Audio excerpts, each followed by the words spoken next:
Isang araw noong taong 2017, isang lalaking Asyano ang tahimik na naglalakad sa isang airport sa Kuala Lumpur, Malaysia.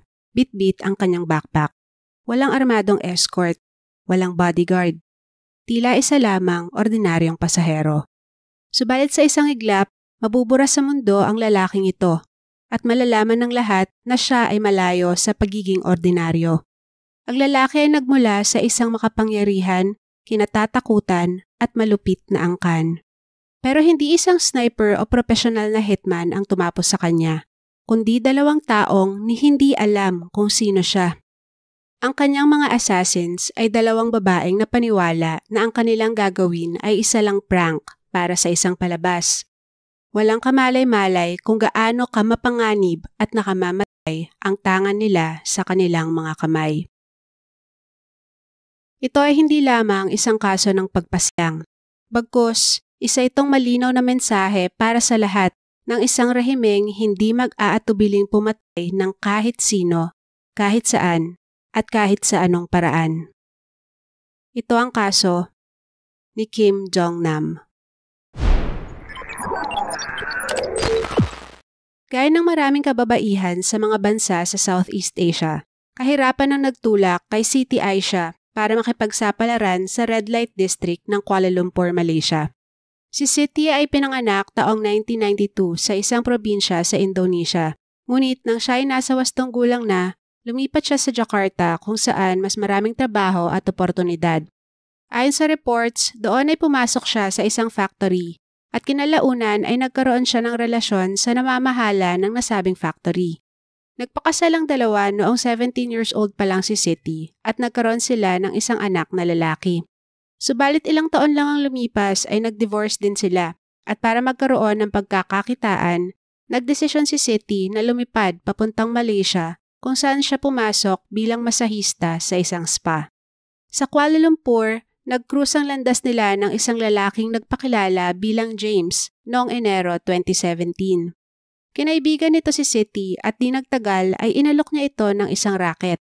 Ayon kay James, kukunin niyang aktres ang babae sa isang prank show kung saan ang gagawin niya lang ay papahiran niya sa muka ng baby oil or body lotion ang kung sino mang ipaprank nila. Pwede ring tatakpan lang niya ang mga mata nito mula sa likod o ahalikan niya sa pisngi, tsaka tatakbo palayo. Typical na hidden camera prank show, very wow mali ang style. Sinabi umano ng handler ni Siti na ang mga ipaprank ay kasabwat din ng kanilang grupo, kaya wala siyang dapat ipag-alala at mag-focus lang siya na galingan ang gagawin. Tinanggap naman agad ng babae ang alok na trabaho at bawat prank daw na ginawa niya ay binayaran siya ng $100. Tulad ni Siti, nahikayat din na maging parte ng kaparehas na prank show ang Vietnamese na si Duan Thi Hong. Pero hindi lang para sa pera, kundi dahil sa pangarap nitong sumikat. Ipinanganak noong 1988, si Duan ay nilarawan na matalino at masipag na mag-aaral. Graduate siya ng kursong accountancy sa Hanoi University. Subalit nahirapan siya makaharap ng maayos na hanap buhay na konektado sa kanyang tinapos. Kaya nagtrabaho muna siya bilang isang waitress. Bukod dyan, sinubukan niya ding pumasok sa acting at modeling. At nag-audition din siya sa Vietnam Idol. Pero hindi siya pinalad na matanggap. Kaya nga noong December 2016, na-excite si Duan nang alokin siya ng isang nagpakilalang si Mr. Y na maging prankster para sa isang Japanese comedy show.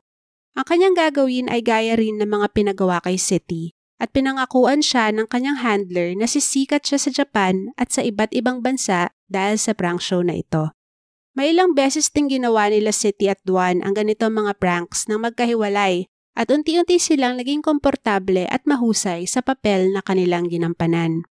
Pareho nilang inakala na ito na ang magiging daan para sila ay maging tanyag at mayaman.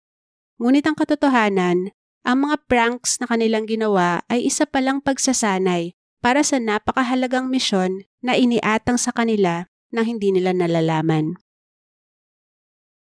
February 13, 2017. Mag-aalas 9 ng umaga, dumating mag-isa sa Terminal 2 ng Kuala Lumpur International Airport ang isang lalaki na makikita nyo sa kuha na ito ng CCTV. Base sa kanyang pisikal na katangian, siya ay mula sa East Asia at mukhang nasa kanyang 40s. Ang lalaki ay naka-gray na jacket at ang tanging bitbit niya ay isang backpack at walang kahit ano tungkol sa kanya ang kakaiba at makakaagaw ng iyong pansin. Samantala, around the same time ay nakunan din sa CCTV na nasa parehong airport si Duan. May mga pagkakataon ding nahagip sa kamera na meron siyang kasamang isang lalaki. Sa isang coffee shop sa airport, nakuhaan naman si Siti na nakaupo at kinalaunan ay may isang lalaki na dumating at kinausap siya. Ayon sa babae, noong araw na yon ay nakatakda muli silang mang-prank sa airport at ang lalaking kausap niya ay ang kanyang handler na siya ring nagturo sa kanya kung sino ang kanilang target. Noon na nga dumaan ang East Asian na lalaki na binanggit ko kanina at sinabi nga ng handler kay Siti na yon ang aktor na kunwari ay kanilang ipaprank. Matapos noon ay inilagay na ng lalaki sa kamay ni Siti ang likido na gagamitin nila sa prank. Ayon sa babae, medyo iba daw ang likido na yon kesa sa mga dati nilang ginamit pero hindi niya na lang ito pinansin at naghanda na para sa prank. Sa CCTV, makikita ang target na papunta sa check-in counter nang biglang hinawak ni Duan ang kanyang mga kamay sa mukha ng lalaki mula sa likod. Na mga oras na yon ay iba na ang suot ng babae, ang kanyang hard to miss na LOL shirt. Hindi malinaw na nakunan sa camera si Siti, pero ayon sa mga testigo, sabay na sumugod sa lalaki sina Duan at Siti mula sa magkabilang direksyon at magkasunod na hinawakan ang kanyang muka. Agad na tumakbo palayo ang dalawang babae, muli sa magkaibang direksyon. Nakunan sila na pumunta sa magkaibang banyo at doon naghugas umano ng kamay.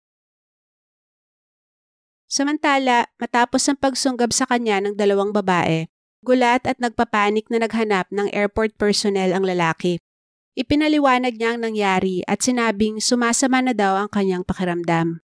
Agad siyang dinala sa infirmary pero malinaw na napakabilis ng paggrabe ng kung anumang karamdamang mayroon siya.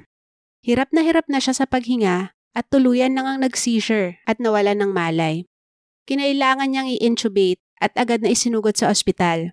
Sa kasamaang palad, hindi na siya umabot pa ng buhay sa pagamutan. Ang lalaki ay binawian ng buhay wala pang isang oras matapos ang prank na ginawa ni Siti at Duan. Ang likidong ginamit ng dalawang dalaga sa kanilang prank ay hindi baby oil, kundi isang napakamapanganib na kemikal na maliit pa sa isang patak ay kaya nang makapatay ng tao. At ang tinarget nila noong araw na yon sa airport ay hindi isang kasabwat na aktor. Siya ay ang 45-year-old na si Kim Jong-nam, ang desteradong kapatid sa ama ng supreme leader ng North Korea na si Kim Jong-un. Si Kim Jong-nam, ipinanganak noong 1971, ay ang panganay na anak ng dating kataas-taasang pinuno ng North Korea na si Kim Jong-il. Noong mga panahong yon, ang namumuno pa sa bansa ay ang ama ni Jong-il na si Kim Il-sung at mariin niyang tinutulan ang relasyon ng kanyang anak sa ina ni Jong-nam na si Song Hye-rim, isang North Korean actress, sapagkat ang babae ay kasal noon sa iba. Dahil dito, kahit na ang sabi ay paboritong mistress ni Jong-il si Hye-rim, kinailangan niyang ilihim mula sa publiko ang kanyang panganay. Sa kabila nito, sinigurado ni Kim Jong-il na mamumuhay pa rin sa karangyaan ang anak. Sa mga international school sa Russia at Switzerland nag-aral si Jong-nam at bumalik lang sa kanyang bansa taong 1988. Natural daw ang galing ni Jong-nam sa arts at gaya ng kanyang ama, sobrang interesado din siya sa paggawa ng pelikula. Bilang suporta sa hilig ng anak, pinatayuan siya ni Kim Jong-il ng sarili niyang movie set. Sa ganitong mga bagay nga gustong ituon ni Jong-nam ang kanyang oras. Kaya maraming nagsabi na nagpahayag daw ito na hindi niya gustong sumunod sa kanyang ama bilang pinuno. Gayunpaman, dahil siyang panganay at pinaka-pinapaboran ni Kim Jong-il, obligado si Jong-nam na gampanan ang mga responsibilidad na iaatang sa kanya bilang susunod na leader. Mula 1998 hanggang kalagitnaan ng 2001, may mga mahahalaga siyang naging papel sa ilalim ng kanyang ama. Partikular na ang pagdevelop sa IT industry ng bansa. Subalit ang plano para kay Kim Jong-nam ay naudlot noong May 2001 nang naaresto siya sa Narita International Airport sa Japan dahil sa kanyang gamit na pekeng Dominican passport sa ilalim ng alias na Pang Xiao.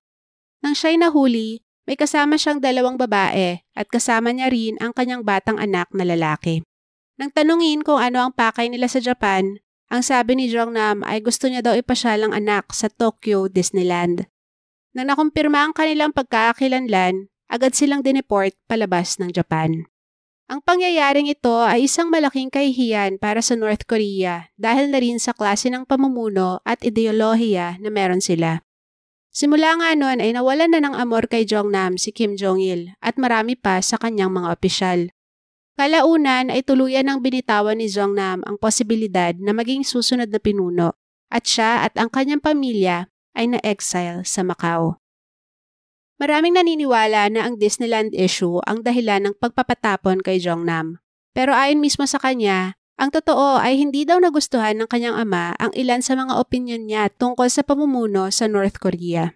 Isa na dito ang panukala niya na buksan ang merkado sa bansa, na mariing tinutulan ng ama at tinawag siya na isang kapitalista. May tuturing din na pinaka-westernized si Jongnam at voluntaryo siyang nakikipag-usap sa mga mamamahayag mula sa ibang bansa.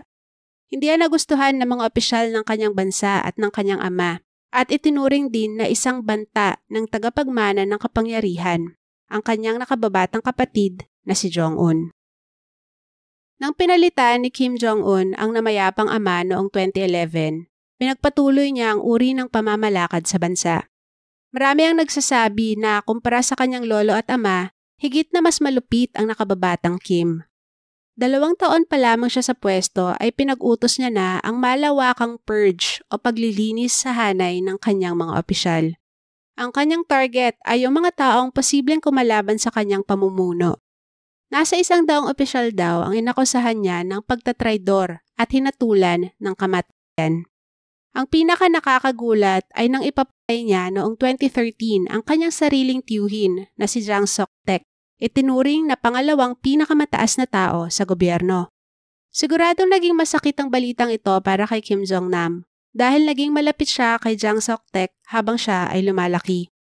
Bukod sa pagluluksa ay lalo siyang binalot ng takot para sa sariling kaligtasan dahil pinatunayan lang ng kanyang kapatid na para sa kapangyarihan, wala siyang sasantuhin kahit kadugo pa.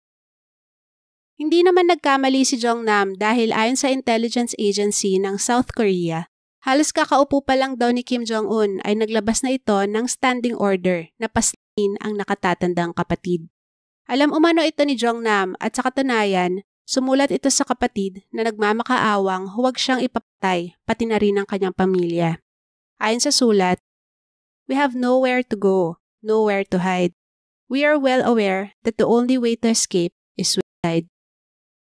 Subalit walang epekto ang pakiusap na yan kay Kim Jong-un at ayon sa mga ulat ay hindi bababa sa 2 beses pinagtangkaan ng buhay ni Jongnam simula 2012. Nang tanungin si Kim Jong-un kung bakit niya gustong ligpitin ng kapatid, ang sagot daw niya, "I just hate him, so get rid of him." Ang sabi nga, kung ano ang inutos ng kataas-taasang pinuno ay siyang masusunod. Sa kabila ng paggamit niya ng pekeng North Korean passport sa ilalim ng alias na Kim Chol, isang araw lang matapos ang krimen, pumutok agad ang balita sa buong mundo tungkol sa nangyari kay Kim Jongnam. Ang impormasyon tungkol sa pagkakakilanlan ng biktima ay nagmula sa South Korea, pati na rin ang akusasyon na ito ay isang planadong asasinasyon ng North Korean government. Noong una, ikiniit ng North Korean officials na hindi si Kim Jongnam ang lalaking pinatay, kundi si Kim Chol nga, ayon na rin daw sa passport nito. Subalit na makumpirma na si Jongnam nga ang biktima sa pamamagitan ng DNA, ang sabi naman nila ay namatay ito dahil sa atake sa puso at hindi dahil nilason. Isa itong katawa-tuwang pahayag dahil noong mga panahong yon ay hindi pa nila nakikita o nasusuri ang mga labi. Sa tulong ng mga testigo at ng CCTV footages, madaling natukoy sina Duan Ti-hong at Siti Aisha bilang mga suspects. Si Duan ay naresto February 15 at si Siti ng sumunod na araw. Gulat na gulat umano ang dalawa nang malaman nila ang kanilang nagawa. Ayon sa isang panayam kay Siti, pagka-aresto sa kanya ay sinabihan daw siya ng isang pulis. "Alam mo ba kung anong ginawa mo? Sangkot ka sa pagpatay sa kapatid ng isang presidente." Ayon kay Seti, yon ang unang beses niyang nakilala at narinig ang pangalan ng pinunong si Kim Jong-un. Nang araw na siya'y pinaslang, si Kim Jong-nam ay lilipad sana pabalik ng Macau. Ang tanging bitbit niya ay isang backpack, pero ang bag na ito ay naglalaman ng mga bagay na lalong nagpatindi sa teoryang asasinasyon. Nakita sa bag ang 4 pa na peking North Korean passports na may pangalan din na Kim Chol. Bukod dyan, may dala din noon si Jong-nam na $100,000 in cash. Kinalaunan, kinumpirma ng isang reliable source na isang informant si Jong-nam ng CIA at noong panahong yon ay kinatagpo niya ang kanyang CIA handler sa Malaysia na siya ring nagbigay ng malaking halaga sa kanya. Pero marahil ang pinaka nakakagimbal sa lahat at nagpapakita rin ng takot ni Jong-nam para sa kanyang buhay ay ang natagpuan sa kanyang bag na 12 vials o bote ng atropine, ang antidote o gamot na pangkontra sa nakamamatay na kemikal na VX. Sa autopsy, napatunayan na ang lason nga na ito ang naging sanhi ng pagpanaw ni Kim Jong-nam. Pero kung may lunas naman pala siyang dala, bakit hindi niya ito ginamit noong araw na yon? Pananakit ng ulo, pagsusuka, pagkalito. Yan ang ilan sa mga sintomas ng pagkalason sa VX na maaaring magpaliwanag kung bakit hindi na nagawang gamitin ni Jong-nam ang dala niyang antidote. Sa malulubhang kaso, nagre-resulta ito sa pagkawala ng malay at kahirapan sa paghinga na maaaring humantong sa kamatayan. Ang VX ay isang lubhang nakalalasong nerve agent at maliit na patak lamang nito ay kayang-kaya ng tumapos ng isang tao. Tinawag itong nerve agent dahil inaatake nito ang mga nerves kaya naaapektuhan ang buong nervous system. Ayon sa mga eksperto, ang tindi ng epekto ng lason ay depende sa kung paano ito naipasok sa katawan. Kung ang VX ay naipahid sa mga mata at walang paunang lunas na ginawa, ito umano ay 100% deadly, tulad nga ng nangyari kay Jong-nam. Walang kulay at parang langis ang itsura nito at maaaring makalason sa pamamagitan lamang ng pagpahid o paglanghap. Dahil dito, itinuturing ito bilang isang chemical weapon of mass destruction at pinagbawal na sa buong mundo ang paggawa at pagtatago nito. Subalit ayon sa mga ulat, mayroon pa ring mangilan-ngilang bansa ang nagsastock ng nerve agent na ito. Kabilang na nga dyan ang North Korea. Sa pag-aresto kina Duanat City, ibinunyag nila ang panlilinlang sa kanila ng mga taong nagplano ng asasinasyon na pinaniwala silang isang prank lang ang kanilang gagawin. Kung nagtataka kayo kung bakit 2 tao ang kailangan para lasunin ang biktima, iyan ay dahil ang VX ay mabubuo at magiging nakalalason lamang kung paghahaluin ang 2 kemikal. Kung bakit hindi umepekto kina Duanat City ang VX, or at least sa pangalawang taong humawak kay Jong-nam dahil nun lang kumbaga na-activate ang VX, ang posibleng eksplanasyon ay dahil naghugas sila agad ng kamay. Maaari rin naman na nakaranas ng sintomas ang dalawa, pero hindi lang ganoon kalala. Noong una ay hindi pinaniwalaan ang kwento ni na City at Duan, pero sa pag-usad ng investigasyon, unti-unti nang nabuo kung ano talagang nangyari at sino-sino ang mga sangkot. Sa CCTV ay nakunan ang mga napag-alaman na North Korean agents, kabilang na ang sinabing lookout na ito na dumaan sa clinic kung saan ginagamot si Jong-nam. Ito naman umano ang team leader na may codename na Grandpa. Dito, nahagip naman ang umano'y chemist ng grupo na si Ri Jong-chol na naaresto ng Malaysian authorities noong February 18. Iginiit niya na isa siyang IT at hindi kasabwat na chemist tulad ng ipinaparatang sa kanya. Kinalaunan ay napalaya rin siya at agad na bumalik sa kanyang bansa. Ito ay sa kabila ng paglutang ng video na ito kung saan kausap ni Ri Jong-chol ang ilang North Korean embassy officials at pinaplansya ang kanilang magiging pagtatakip sa papel ng lalaki sa krimen. Hindi lang ang chemist ang nakatakas sa batas dahil kahit pinangalanan pa ang 4 na sangkot na North Koreans ay never silang na-interview man lang dahil ang sabi, agad silang bumalik sa kanilang bansa pagkatapos ng pag-atake kay Kim Jong-nam. Noong March 1, 2017, formal nang kinasuhan ng murder ang 25-year-old Indonesian na si Siti Aisyah at ang 28-year-old Vietnamese na si Doan Thi Hoang. Kung mapapatunayang sila'y nagkasala, ang parusa ay death by hanging. Ngunit parang naging sideshow lang ang naging kapalaran ni na Siti at Duan dahil ang mundo ay mas tumutok sa tila chess match sa pagitan ng Malaysia at North Korea. Noong mga panahong yon, isang Malaysia sa iilan na lang na pinapayagang pumasok sa North Korea. In fact, may visa-free travel agreement ang dalawang bansa. Kaya nagalit ang pamunuan ng Malaysia nang mangyari sa kanilang lupa ang krimen na pinaniniwala ang nag-ugat sa internal conflict ng North Korea. Una ay palitan lang ng mga maaanghang na pahayag. Tapos, dineport nila ang ambassador ng isa't isa. Naging tensyonado na ang sitwasyon nang hindi payagang makalabas ng Pyongyang ang mga Malaysians na naron. At bilang ganti ay tila hinostage din ng Malaysia ang mga North Koreans sa kanilang bansa. Pero kinalaunan, nagkaroon ng pag-uusap ang dalawang panig at nakauwi din sa kani-kanilang bansa ang mga taong naapektuhan. Sinasabing ang nakapagpakalma sa sitwasyon ay ang pagpayag ng Malaysia na ibalik sa North Korea ang mga labi ni Jongnam. At noon ngang March 31, 2017, inilipad pabalik ng Pyongyang ang katawan ni Kim Jongnam at walang nakakalam kung saan ito inilibing o kung ano ang sinapit nito. Ang Indonesia at Vietnam na pinanggalingan ng mga akusado ay nagpahayag din ng kanilang labis na pagkadismaya sa nangyari dahil ginawa umanong kasangkapan ng pinuno ng North Korea ang kanilang mga kababayan para sa pansarili nilang hangarin. Nagkaroon din ng lamat ang relasyon ng nasabing mga bansa at ng pinangyarihan ng krimen na Malaysia dahil hindi umano naparusahan ang totoong mga may sala at ang napuruhan ay ang mga walang kaalam-alam na sina Siti at Duan. Kaya ay kinagulat ng lahat, maging ni Siti Aisha, nang biglang dinismiss ang kanyang kaso noong March 2019 matapos ang 2 taong pagkakakulong. Nakumpirma na ito ay dahil sa pinadalang request letter ng Indonesian government sa Malaysian Attorney General na si Tommy Thomas, na positibo naman itong tinugunan. Natural, gumawa din ng kaparehong hakbang ang Vietnam para kay Duan, pero hindi ito pinagbigyan.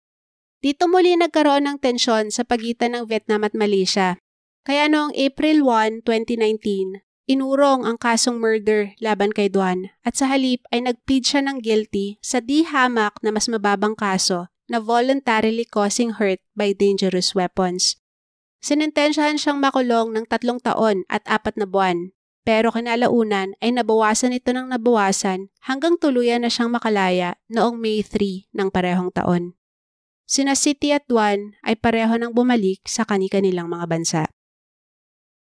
Sa gitna ng investigasyon sa nangyari kay Kim Jongnam, isang video na nagpakilalang anak niya ang lumabas. Hi, my name is Kim Han-sol from North Korea, part of the Kim family. Here's my passport.